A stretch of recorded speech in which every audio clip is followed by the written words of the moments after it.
তো এবার রাতে রান্না বান্না করতে হবে, অনেকটা দেরি হয়ে গেছে। আজকে শুধু রুটিটা করব। এটা একটু এখনো ঠিক করিনি, রুটিটা আর একটু ঠিক করতে হবে, তার জন্য কড়াই বসিয়ে দিয়েছি।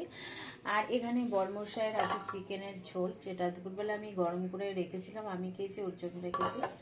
আর এখানে আছে তার ভাত, এই যে সব গরম হবে।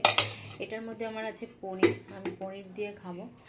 তো যাই হোক, আজকে রাতের এই খাবার দাবার আর রুটিটা কমপ্লিট করি, তারপর ভিডিওটাকে এন্ড করব।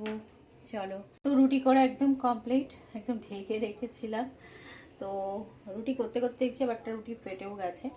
যাই হোক, নিজে খাবো, কোনো ব্যাপার না। এখানে অল্প একটু পনির তরকারি ছিল, সেটা গরম করে নিচ্ছি। আর একটা ডিম ছিল, এটা দিয়ে আমার রাতে খাওয়া যাবে। আর এখানে তো বরমশাল চিকেন গরম হয়ে গেছে, শুধু বাকি আছে ভাতটা। ভাবছি ভাত গরম করব কি করব না, যেহেতু এই ভাতটা না গরম করলেও হবে, এখন তো শীতকাল না, গরম পড়ে গেছে। তো চলো এখনকার মতো ভিডিওটাকে এন্ড করি। ভিডিওটা ভালো লাগে প্লিজ প্লিজ লাইক করো, কমেন্ট করো, শেয়ার করো, সাবস্ক্রাইব করতে ভুলো না।